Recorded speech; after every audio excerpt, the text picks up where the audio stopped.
Hi everyone and welcome back to Maths with Sukirti Gaur YouTube channel. So in this video we are going to start with question number 5 of exercise 13.3 class 9th Maths NCERT book. This from chapter surface area and volume. तो अभी तक हमने question number 4 तक complete कर लिया है. Let us read this question. What length of tarpaulin 3 meter wide will be required to make conical tent of height 8 meter and base radius 6 meter? Assume that the extra length of material that will be required for stitching margins and wastage in cutting is approximately 20 centimeter and we have been given pi as 3.14. Now what we are going to do in this, इसमें पूछा गया है हमसे tarpaulin एक तरीका के क्या होता है, मटेरियल होता है जो आपने देखा होगा ब्लैक कलर का, जिसको हम एक क्या बोलते हैं हिंदी में तिरपाल या इस तरीके के वर्ड्स भी इसके लिए यूज़ किए जाते हैं. ठीक है, तो तारपोलिन एक टाइप का मटेरियल है, प्लास्टिक काइंड ऑफ मटेरियल है जिसको हम ढकने के लिए इस तरीके के लिए हम यूज़ करते हैं. तो हम क्या बनाने वाले हैं, उससे कोनिकल टेंट बनाने वाले हैं. आपको बेसिकली याद रखना है कि एक टाइप ऑफ शीट होता है ना, sheet of material which we are going to use to make tent, conical tent, right. अब उस कोनिकल टेंट की इस तरीके से हम कोनिकल टेंट बनाने वाले हैं उससे, और उस कोनिकल टेंट की जो हाइट होने वाली है ना, इस तरीके से अगर कोनिकल टेंट है तो उसकी जो हाइट होने वाली है वो हमारे पास गिवन है 8 मीटर. तो ये है 8 मीटर और बाकी आपके पास बेस रेडियस गिवन है, ये है 6 मीटर, राइट. तो इसको हम साइड में लिख लेते हैं, ये बहुत अनटाइडी फिगर थी तो यहाँ पे लिख लेते हैं हम h is equals to 8 metre और बेस रेडियस हमें दिया हुआ है r. ठीक है, r हमें गिवन है कितना, 6 मीटर. तो 6 मीटर r है, यहाँ पे लिख लेते हैं. अब हमें क्या निकालना है, यहाँ पे निकालना है हमें कि तारपोलिन जो शीट होगी तारपोलिन की, वो अगर 3 मीटर वाइड थी तो उसकी क्या लेंथ रही होगी, है ना, जिससे हमने ये जो कोनिकल टेंट बनाया था जिसकी हाइट क्या है 8 मीटर और आर क्या हो जाए 6 मीटर. तो सबसे पहले तो हम इसको एक काम करते हैं कि इस शीट की क्या लेंथ रही होगी उसके बारे में बाद में बात करेंगे. पहले हम देखते हैं कि कितना एरिया जो है इस कोनिकल टेंट को बनाने के लिए तारपोलिन का लगेगा. ठीक है, इस कोनिकल टेंट को बनाने के लिए एरिया ऑफ तारपोलिन जो है हमें रिक्वायर्ड है. वो कैसे निकलेगा, तो आप टेंट जब बनाते हैं तो आप बेसिकली उसके क्या आप करते हैं, कर्व्ड पार्ट को कवर करते हैं. तो कर्व्ड पार्ट को कवर कर रहे हैं, इसका मतलब CSA की बात हो रही है ना. तो एरिया क्या हो जाएगा, curved surface area. Let us find out curved surface area. तो इसके लिए कर्व्ड सरफेस एरिया के लिए फॉर्मूला क्या है, पाई आर एल. तो क्या आपके पास एल है अभी तक, बिल्कुल नहीं है. तो क्या एल निकालने का कोई तरीका बताया है मैंने, यस मैंने बताया था कि h square plus R square is equals to क्या हो जाता है, एल स्क्वायर. तो h क्या है यहाँ पे आपका 8 स्क्वायर, r क्या है आपके पास 6 square is equals to L square. 8 square is 64, 6 square is 36 is equals to L square. L square is equals to कितना आ जाएगा 100 and L will be equals to 100 का स्क्वायर रूट क्या हो जाता है 10. ठीक है, तो एल आपके पास कितनी आ गई है 10 मीटर. फटाफट से यहाँ पे पुटअप करके हम क्या निकाल लेंगे, इसका कर्व्ड सरफेस एरिया. सो पाई हमें क्या दिया गया है 3.14, आर हमें दिया गया है 6 एंड एल इज 10. ठीक है ना, फटाफट से इसको कंप्लीट करते हैं. ये 3.14 से अगर आप 10 को मल्टीप्लाई करेंगे तो सीधा डेसिमल शिफ्ट हो जाएगा, इट विल बिकम 31.4 इंटू 6.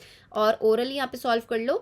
6 4 ज़ा 24, 6 1 ज़ा 6 प्लस 2 इज 8, 6 3 ज़ा 18, 188 और पीछे से एक डिजिट छोड़ देंगे क्योंकि पॉइंट के बाद एक डिजिट है. ठीक है, ये तो आ गया हमारा मीटर स्क्वायर में भाई कितना एरिया जो है तारपोलिन का हमें चाहिए इस कोनिकल टेंट को बनाने के लिए.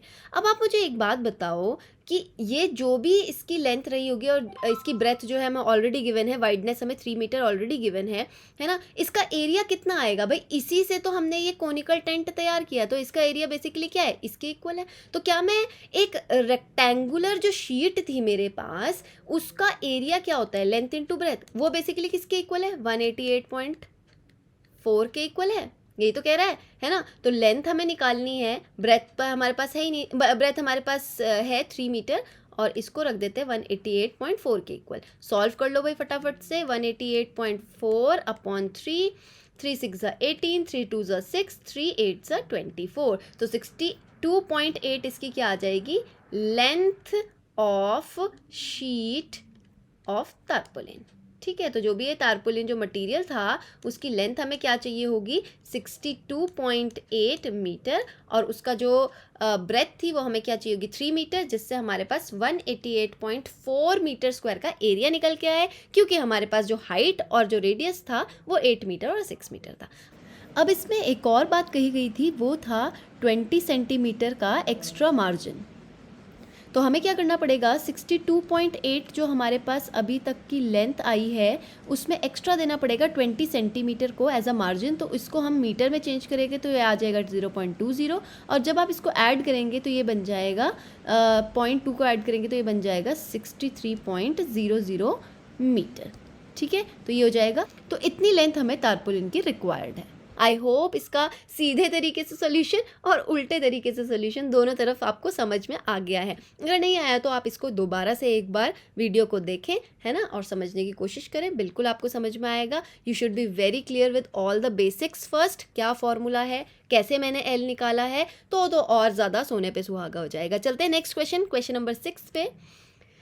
Let us read it. The slant height and base diameter of a conical tomb are 25 meter and 14 meter respectively. Find the cost of whitewashing its curved surface at the rate of 210 per 100 meter square. Now what do we need to do in this question? Slant height का मतलब क्या होता है कि L हमें दिया गया है 25 मीटर, है ना, क्योंकि स्लांट हाइट पहले मेंशन किया है तो पहले जो आ रहा है उसको पहले लेंगे, है ना। और क्या दिया गया है हमें, base diameter, so this is D is equals to 14 metre.